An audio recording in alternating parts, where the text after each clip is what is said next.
வணக்கம். வேலைக்கு போறதுக்கு முன்னாடி என்னென்ன விஷயங்கள் எல்லாம் ஒரு ஸ்டூடெண்டா நம்ம ப்ரிப்பேர்டா இருக்கணும் அப்படின்றத இந்த வீடியோல பார்க்கலாம். நான் உங்களுக்கு 5 முக்கியமான விஷயங்கள் சொல்றேன். இதுல முதல் விஷயம் பாத்தீங்கன்னா ரெஸ்யூமே.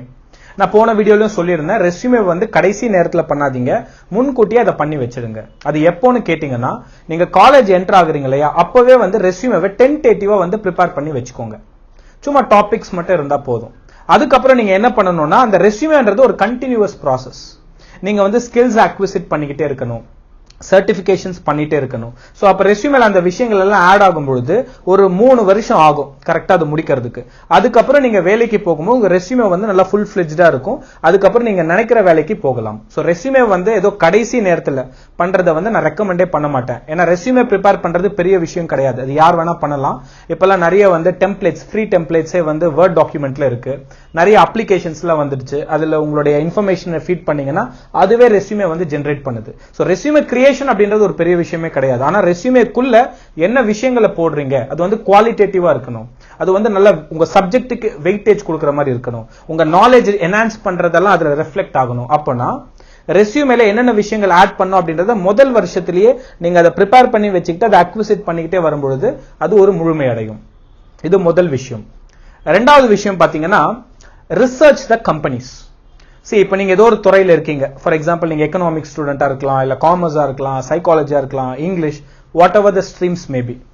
உங்க துறை சார்ந்து இருக்கிற டாப் 20 கம்பெனிஸ் சென்னையில இருக்கிறத எழுதுங்க. டாப் 20 கம்பெனிஸ் சும்மா கூகுள்ல சர்ச் பண்ணுங்க, you will get some idea.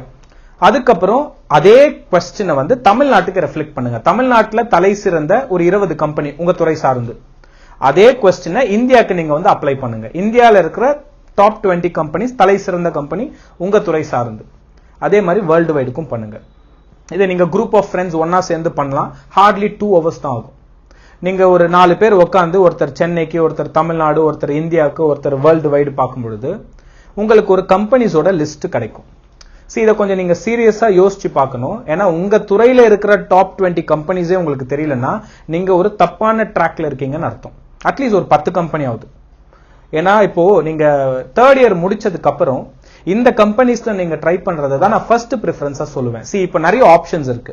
Under graduation முடிச்சுட்டு பிஜி பண்றாங்க சில பசங்க. சில பேர் அண்டர் கிராஜுவேஷன் முடிச்சுட்டு கவர்மெண்ட் எக்ஸாம்ஸ் ப்ரிப்பேர் பண்றாங்க.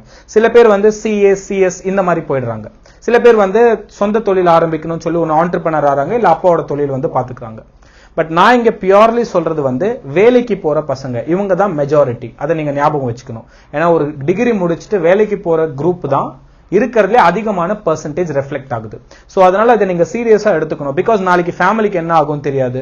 ஃபைனான்சியல் பர்டன் உங்க ஃபேமிலியில வரும்பொழுது நீங்க என்ன பிளான் வச்சிருந்தாலுமே நாளைக்கு வேலைக்கு போற மாதிரி சூழ்நிலைகள் வரும். சோ அதனால முன்கூட்டியே உங்க துறை சார்ந்து இருக்கிற டாப் கம்பெனிஸோட லிஸ்ட்டை எடுத்து வச்சுக்கோங்க. அதை ஒரு வருஷத்துக்கு ஒரு முறை நீங்க அப்டேட் பண்ணா கூட போதும். அதுல சில கம்பெனி வைண்ட் அப் ஆகலாம், இல்ல சில கம்பெனியோட ரேங்கிங் மாறலாம். அதை நீங்க வருஷத்துக்கு ஒரு முறை பண்ணா போதும். ஒன்ஸ் நீங்க காலேஜ் என்டர் ஆன உடனே இந்த வேலையை ஆரம்பிங்க. இப்ப நீங்க 3rd இயர்ல இருக்கீங்க அப்படின்னா it's too late, but still நீங்க அந்த விஷயங்களை நீங்க செஞ்சு பார்க்கலாம்.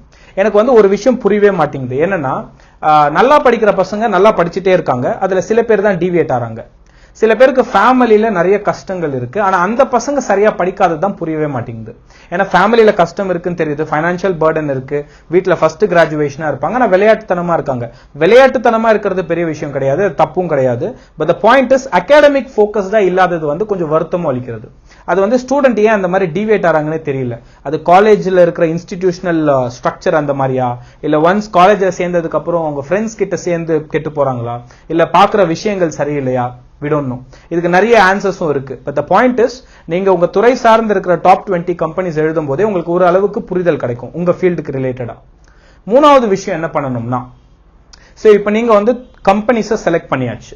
மூணாவது விஷயம் உங்களுக்கு பிடிச்ச சில டெசிக்னேஷன்ஸை எழுதுங்க. உங்களுக்கு டெசிக்னேஷன்ஸே தெரியல அப்படின்னா உங்க துறை சார்ந்து இருக்கிற டெசிக்னேஷன்ஸை கூகுள் பண்ணுங்க. இப்பதான் நிறைய இன்ஃபர்மேஷன்ஸ் எல்லாம் வந்துருச்சு இல்லையா. அப்ப சாட் ஜிபிடில நீங்க போட்டீங்கன்னா, ஃபார் எக்ஸாம்பிள் நீங்க ஒரு commerce student, so give me commerce related job positions போட்டீங்கன்னா அது 10-15 காட்டும். இந்த மாதிரி 100 விஷயங்கள் இருக்கு. கிவ் மீ மோர் அப்படின்னு சொல்லி நீங்க கேட்கும்போது உங்க பொசிஷன், அதாவது உங்க காமர்ஸ் ரிலேட்டடா இருக்கிற 100 டைப்ஸ் ஆஃப் பொசிஷன்ஸ் அது காட்டும். சோ அதை நீங்க படிங்க. அதுல உங்களுக்கு பிடிச்ச ஒரு 10 to 15 செலக்ட் பண்ணுங்க. சோ இது உங்களுக்கு தெரிஞ்சிருந்ததுன்னா ஆல்ரெடி சில மைண்ட் செட் வச்சிருப்பீங்களா, நான் இந்த மாதிரி பொசிஷன்ல தான் உட்காரணும்னு. அப்படி இருந்தாலும் ஓகே தான். இன் கேஸ் உங்களுக்கு தெரியலனா கூட இந்த மாதிரி ஆர்டிஃபிஷியல் இன்டெலிஜென்ஸ் சைட்ஸ்லாம் வந்துருச்சு, கூகுள் பார்ட், அதுக்கப்புறம் சாட் ஜிபிடி, இதுல போயிட்டு உங்க துறை சார்ந்து இருக்கிற பொசிஷன்ஸ் எல்லாம் வந்து லிஸ்ட் அவுட் பண்ணுங்க. இப்போ நீங்க என்ன பண்ணணும்னா அந்த பொசிஷன் லிஸ்ட் பண்ணிட்டு உங்களுக்கு பிடிச்ச பொசிஷன்ஸை எடுத்து வச்சுக்கோங்க. இப்போ now you need to make a comparison. என்ன கம்பேரிசன்னா, ஒரு 20 கம்பெனி எழுதிருப்பீங்க இல்லையா, Chennai, Tamil Nadu, India, world wide அப்படின்னு சொல்லிட்டு. இந்த கம்பெனிஸ் எல்லாம் ஒரு பக்கம் எழுதி வச்சுக்கோங்க. இன்னொன்னு என்னன்னா, நீங்க ஒரு 10-15 பொசிஷன்ஸை வந்து பிரிஃபரன்ஸா எழுதி வச்சிருப்பீங்க, இதை இந்த பக்கம் எழுதி வச்சுக்கோங்க. இப்போ இந்த பொசிஷன்ஸ் எல்லாம் இந்த கம்பெனில இருக்கா இல்லையான்னு சொல்லிட்டு make a small comparison. For example, financial analyst position வந்து உங்களுக்கு பிடிச்சிருக்கு. இப்போ இந்த ஃபைனான்சியல் அனாலிஸ்ட் பொசிஷன் நீங்க செலக்ட் பண்ண கம்பெனில இல்ல இருக்கிற கம்பெனில இருக்கான்னு செக் பண்ணிக்கணும். அப்படி இருந்ததுன்னா அந்த கம்பெனிஸ் எல்லாம் நீங்க பிக் பண்ணணும், சரி பிக் பண்ணணும். சோ பிக் பண்ணிட்டு அதுதான் உங்களுடைய டார்கெட்டட் கம்பெனிஸா வந்து ப்ரிஃபர் பண்ணணும். இது புரியுதுங்களா? ஒன்ஸ் நீங்க டார்கெட்டட் கம்பெனிஸ் எல்லாம் போட்டதுக்கு அப்புறம் அந்த பொசிஷன்ஸ் எல்லாம் பண்ணியாச்சு இல்லையா, அந்த பொசிஷன்ஸ்க்கு என்ன ஸ்கில் வேணும் அப்படின்னு சொல்லி நீங்க பார்க்கணும். இப்போ ஒரு ஃபைனான்சியல் அனாலிஸ்ட், நான் சொன்ன எக்ஸாம்பிள் எடுத்துக்கிறேன். அந்த ஃபைனான்சியல் அனாலிஸ்ட் பொசிஷனுக்கு என்ன ஸ்கில் வேணும், இதை எங்க சார் தேடுறது அப்படின்னா, இண்டீடு, நாக்ரி இங்கெல்லாம் போனீங்கன்னா அந்த பர்டிகுலர் பொசிஷனுக்கு என்ன ஸ்கில் வேணும்ன்றது இருக்கும். அந்த ஸ்கில்லை நீங்க இப்ப அக்விசிட் பண்ணணும். அந்த ஸ்கில் ரிலேட்டடா இருக்கிற விஷயங்களை நீங்க படிக்கணும். அப்படி நீங்க படிக்க என்ன ஆகும்னா, உங்க ரெஸ்யூமேல அந்த வேல்யூ ஆட் ஆயிட்டே போகும். இப்போ உங்களுக்கு புரியுதா, 1வது விஷயம், 2வது விஷயம், 3வது விஷயம் எப்படி ஒன்னாகுதுன்னு? ஏன்னா முதல்ல என்ன பண்றீங்க, நீங்க ரெஸ்யூமேவை டென்டேட்டிவா ப்ரிப்பேர் பண்றீங்க. 2வது வந்து கம்பெனி லிஸ்ட் எடுக்கிறீங்க. 3வது வந்து உங்களுக்கு பிடிச்ச பொசிஷன்ஸை லைன் பை லைனா நீங்க எழுதுறீங்க. இப்போ அந்த பொசிஷன்ஸ்க்கு என்ன ஸ்கில் வேணுமோ அந்த ஸ்கில்லை நீங்க படிக்கிறீங்க. அது ஃபர்ஸ்ட் உங்க ரெஸ்யூமேல வந்து ரெஃப்ளெக்ட் ஆகும். சோ இந்த 3 விஷயங்கள் நீங்க ஒண்ணா பண்ணாலே definitely you will see lot of changes. First 3 விஷயங்கள். 4வது விஷயங்கள் பாத்தீங்கன்னா நெட்வொர்க்கிங் பண்ணிக்கணும். நெட்வொர்க்கிங் அப்படின்றது ஒரு அடிஷனல் இன்புட் மாதிரி வச்சுக்கோங்க. இப்போ ஃபார் எக்ஸாம்பிள், நீங்க வந்து லிங்க்டின்ல வந்து ப்ரொஃபைல் கிரியேட் பண்ணணும்னு நான் சொல்லியிருக்கேன் போன வீடியோலயும். லிங்க்டின்ல கிரியேட் பண்ணிட்டு அதுல உங்க துறை சார்ந்து இருக்கிற நபர்களை ஃபாலோ பண்ணுங்க. அவ்வளவுதான், இதுதான் நெட்வொர்க்கிங். இதுக்கு மேல நீங்க வேற எந்த விஷயம் பண்ணாலுமே ஃபேஸ்புக்ல இதெல்லாம் வந்து அடிஷனல் தான். அது I don't even call it as a networking. But லிங்க்டின்ல நீங்க பண்ணீங்கன்னா நெட்வொர்க்கிங் ரொம்ப கரெக்டான ட்ராக்ல இருக்கும். லிங்க்டின் மாதிரியே நிறைய சைட்ஸும் இருக்கு. பட் லிங்க்டின் வந்து நான் ஒரு எல்லாருக்கும் தெரிஞ்ச ஒரு ப்ராமினென்ட்டான நெட்வொர்க்கிங் சைட்ன்றதுனால நான் சொல்றேன். சோ லிங்க்டின்ல வந்து அக்கௌண்ட் கிரியேட் பண்ணி உங்க துறை சார்ந்த இருக்கிற நபர்களை வந்து ஃபாலோ பண்ணுங்க. Highly recommended. ஓகே, நாளைக்கு வந்து ஏதாவது ஜாப் ஓப்பனிங்ஸ் இருந்ததுன்னா கூட அந்த இன்ஃபர்மேஷன் வந்து உங்களுக்கு சேரும். சோ நீங்க என்னதான் இண்டீட், நாக்ரி அந்த மாதிரி தேடினா கூட உங்களுக்கு கொஞ்சம் அடிஷனல் எஃபர்ட் போடாம உங்களுக்கு வந்து கொஞ்சம் சுலபமா கிடைக்கிறது பாத்தீங்கன்னா இந்த நெட்வொர்க்கிங் மூலமா கிடைக்கும். சோ அதை வந்து நான் ரெக்கமெண்ட் பண்றேன். அண்ட் கடைசி விஷயம் பாத்தீங்கன்னா ரீடிங். இது என்ன சம்பந்தமே இல்லாம உள்ள வந்திருக்குன்னு பாத்தீங்கன்னா, ரிமெம்பர், ஒரு எக்ஸாம்பிள் எடுத்துக்கோங்க. நான் வந்து இந்த கவர்மெண்ட் எக்ஸாம்ஸ்லாம் ப்ரிப்பேர் பண்ணும்போது நிறைய படிப்போம். ஒன்ஸ் ப்ரொஃபசர் ஆனதுக்கு அப்புறம் ஷார்ட்கட் பார்க்க ஆரம்பிச்சிட்டோம். லைக் வீடியோஸ் நிறைய பார்க்கறது, சப்ஜெக்ட் ஓரியன்டா, அதுக்கப்புறம் வந்து ஜேர்னல் ஆர்டிகல்ஸ் எல்லாம் பார்க்கறது. எங்க எங்களுக்கு ஆக்சஸ் இருக்கு. ஸோ அந்த விஷயங்கள் எல்லாம் வந்து நாங்க என்ன பண்றோம்னா சீக்கிரமா கிடைக்கணும்னு சொல்லிட்டு இந்த வீடியோஸ் பார்க்கறது, ஆர்டிகல்ஸ் அப்படி போயிருக்கோம். பட் ரீடிங் அப்படின்றது வந்து நான் அந்த கவர்மெண்ட் எக்ஸாம்ஸ் ப்ரிப்பேர் பண்ணும்போது நிறைய பண்ணோம் இல்லையா, அது வந்து எனக்கு இந்த செகண்ட் வரைக்கும் ஹெல்ப்ஃபுல்லா இருக்கு.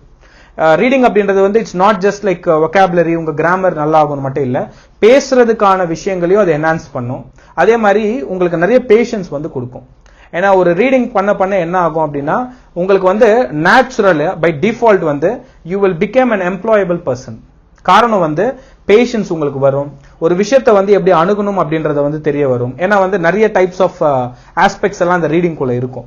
சோ அதனால வந்து இந்த ரீடிங் ஸ்கில்ஸை வந்து வளர்த்துக்கோங்க. ரீடிங் ஸ்கில் எப்படி வளர்க்கறது சார், புக் எல்லாம் படிக்கிறதுனா அவசியம் கிடையாது. இப்ப நிறைய அப்ளிகேஷன்ஸ் தான் வந்துருச்சு. இப்ப இன்ஷார்ட்ஸ் இந்த மாதிரி ஆப் எல்லாம் இருக்கு.